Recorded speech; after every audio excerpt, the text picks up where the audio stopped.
તો શરૂ કરી દેવાયું, પરંતુ ગામડાઓ સુધી ઇન્ટરનેટ ન પહોંચવાને કારણે તાપી સહિત ગ્રામ્ય વિસ્તારના લોકો માટે હવે ઓનલાઈન શિક્ષણ મેળવવું અઘરું બની ગયું છે।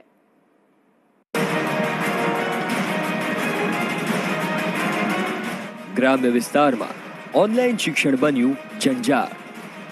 સુવિધા વિના વિદ્યાર્થીઓ ઓનલાઈન શિક્ષણથી વંચિત।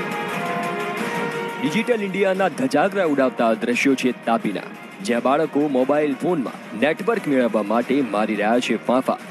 વિદ્યાર્થીઓનો અભ્યાસ ન બગડે તે માટે ઓનલાઈન શિક્ષણ શરૂ કરી દેવામાં આવ્યું, પરંતુ તાપીના ગ્રામ્ય વિસ્તારોના વિદ્યાર્થીઓની કઠણાઈ એ છે કે કેટલાક ગરીબ વિદ્યાર્થીઓ પાસે સ્માર્ટફોન નથી।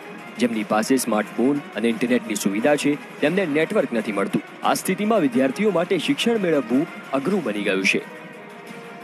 લોકડાઉન થતા અત્યારે આગામી 17 ઓગસ્ટના રોજ યુનિવર્સિટીના પરિપત્ર દ્વારા ઓનલાઈન એક્ઝામ લેવાનો નિર્ણય કરવામાં આવ્યો છે, ત્યારે મારા ગામમાં ઘણા વર્ષથી નેટવર્કના પ્રશ્નો ઊભા થાય છે અને જે ફોન અવર જવર થાય છે, પરંતુ નેટ જરા પણ ચાલતું ન હોવાથી હું ઓનલાઈન એક્ઝામ કેવી રીતના આપી શકું, મારા માટે માથાનો દુખાવો સમાન લાગી રહ્યું છે। માર્ચથી અમારું ઓનલાઈન શિક્ષણ ચાલી રહ્યું છે, પરંતુ અમારા ગામમાં ફોન કરવાના ફાફા છે, તો અમે ઓનલાઈન ક્લાસીસ કેવી રીતે કરી શકીએ એ અમારા માટે મોટો પ્રશ્ન બની ચૂક્યો છે। અમારા ભવિષ્યનું શું થશે?